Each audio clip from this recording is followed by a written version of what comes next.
Hi guys, welcome back to Mr. Popper's Penguins. Do you remember where we left off last time?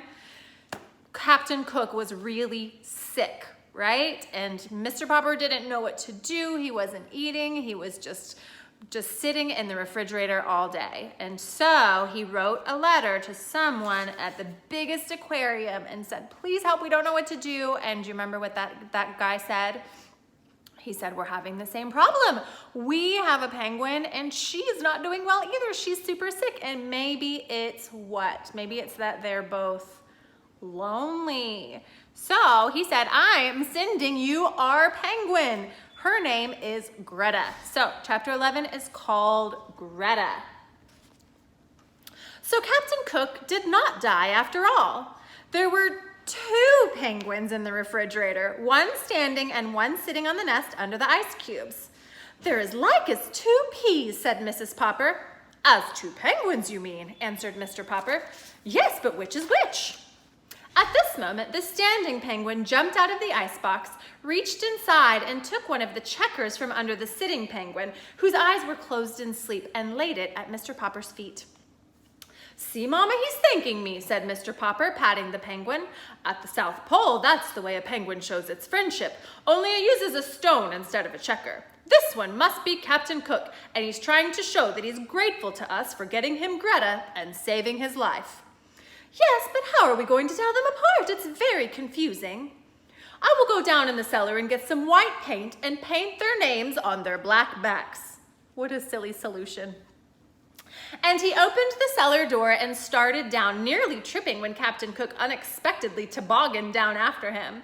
When he came up again, Mr. Popper had a brush and a small paint can in his hands, while the penguin had a white Captain Cook on his back. Goop, said Captain Cook, proudly showing his name to the penguin in the icebox. Gaw, said the sitting penguin, and then, squirming around in her nest, she turned her back to Mr. Popper. So Mr. Popper sat down on the floor in front of the icebox while Captain Cook watched, first with one eye, then with the other. What are you going to call her? Asked Mrs. Popper. Greta. It's a nice name, said Mrs. Popper, and she seems like a nice bird too. But the 2 of them fill the icebox, and pretty soon there will be eggs, and the next thing you know, the icebox won't be big enough for your penguins. Besides, you haven't done a thing about how I'm going to keep the food cold. I will, my love, promised Mr. Popper. It is already pretty cold for the middle of October, and it will soon be cold enough outside for Captain Cook and Greta. Yes, said Mrs. Popper, but if you keep them outside the house, they might run away. Mama, said Mr. Popper, you put your food back in the icebox tonight, and we will just keep Greta and Captain Cook in the house. Captain Cook can help me move the nest into the other room. Then I will open all the windows and leave them open, and the penguins will be comfortable. They'll be comfortable, all right, said Mrs. Popper, but what about us? We can wear our winter overcoats and hats in the house, said Mr. Popper, as he got up to go around and open all the windows. It certainly is colder, said Mrs. Popper, sneezing. The next few days were even colder, but the Poppers soon got used to sitting around in their overcoats.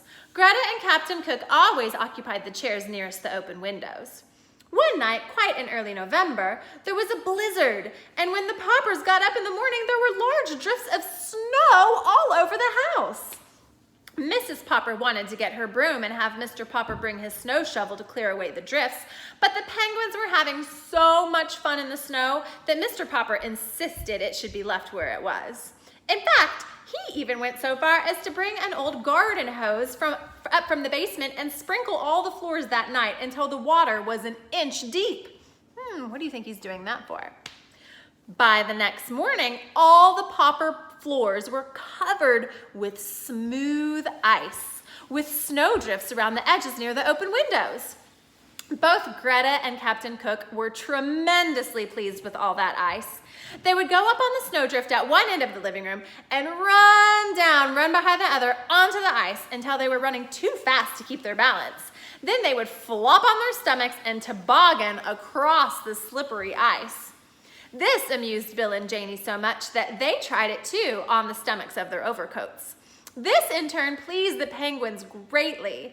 Then Mr. Popper moved all the furniture in the living room to one side so that the penguins and the children would have plenty of room for real sliding. It was a little hard at first to move the furniture because the feet of the chairs had frozen into the ice. Toward afternoon, the weather got warmer and the ice began to melt. "Now, Papa," said Mrs. Popper, "you really must do something. We can't go on like this."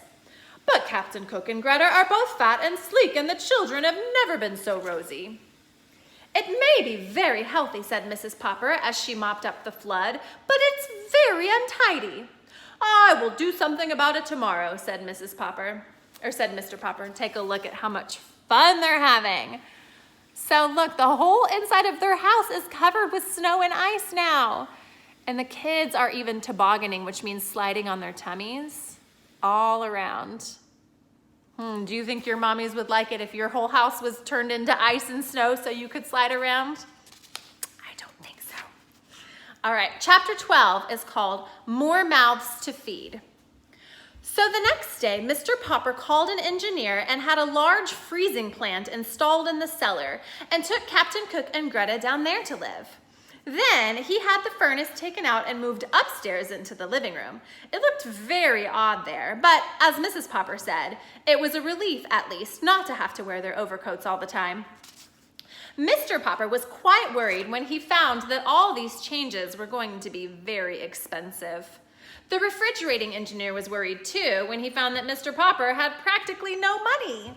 However, Mr. Popper promised to pay as soon as he could, and the man let him have everything on credit. It was a good thing that Mr. Popper got the penguins moved when he did, because Mrs. Popper had been right about the eggs. The rookery had scarcely been moved to the basement when Greta laid the first egg. 3 days later, the second one appeared. Since Mr. Popper knew that penguins lay only 2 eggs a season, he was astonished when, a little later, the 3rd egg was found under Greta. Whether the change in climate had changed the penguins' breeding habits, Mr. Popper never knew, but every 3rd day, a new one would appear until there were 10 in all. 10 penguin eggs. Now, penguin eggs are so large that the mother can sit on only 2 at a time, and this created quite a problem.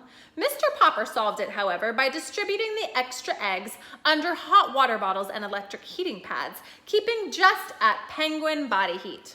The penguin chicks, when they began to hatch, were not so handsomely marked as their mother and father. They were fuzzy, droll little creatures who grew at a tremendous rate. Captain Cook and Greta were kept very busy bringing food to them, though. Of course, all the Poppers helped too. Look, there's one of the little baby penguins. Look how cute he is. He's a little fuzzier and grayer than his mommy and daddy. Can you imagine 10 penguins? Mr. Popper, who had always been such a great reader, had no difficulty in thinking of names for the penguin children. They were Nelson, Columbus, Louisa, Jenny, Scott, Magellan, Adelina, Isabella, Ferdinand, and Victoria. Still, he was rather relieved that there were no more than 10 to name. Mrs. Popper, too, thought that this was about enough penguins for anybody, though they really did not make much of a difference to her in her housework, as long as Mr. Popper and the children remembered to close the cellar door in the kitchen.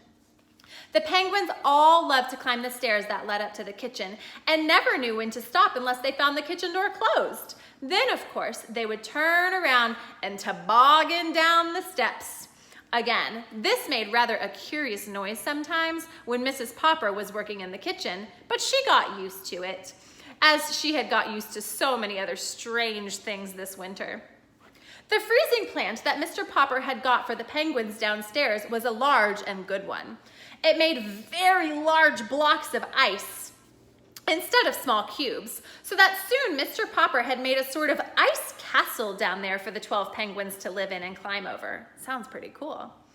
Mr. Popper also dug a large hole in the cellar floor and made a swimming and diving pool for the birds. From time to time, he would throw live fish into the pool for the penguins to dive for. They found this very refreshing because, to tell the truth, they had got a little tired of canned shrimps. The live fish were specially ordered and were brought all the way from the coast in tank cars and glass boxes to 432 Proudfoot Avenue. Unfortunately, they were quite expensive. It was nice that there were so many penguins because when 2 of them, usually Nelson and Columbus, got into a fight and began to spar at each other with their flippers, the 10 other penguins would all crowd around to watch the fight and make encouraging remarks. This made a very interesting little scene. Mr. Popper also flooded a part of the cellar floor for an ice rink, and here the penguins often drilled like a sort of small army in fantastic marching movements and parades around the ice. The penguin Louisa seemed especially fond of leading these marching drills. It was quite a sight to see them after Mr. Popper had the idea of training Louisa to hold a small American flag in her beak while she proudly led the solemn parades. Janie and Bill would often bring their little friends home from school with them, and they would all go down and watch the penguins for hours. At night, instead of sitting and reading and smoking his pipe in the living room, as he had done before, Mr. Popper would put on his overcoat and take his things downstairs. There he would sit and read with his mittens on, looking up from time to time to see what his pets were doing. He often thought about the cold, distant regions in which the little creatures really belonged. Often, too, he thought how different his life had been before the penguins had come to keep him occupied. It was January now, and already he dreaded to think of the time when spring would come, and he would have to leave them all day and go back to painting houses. Okay, my friends, we will stop there, and we will find out what happens to the Poppers and all 12 of their penguins next time. Have a great day.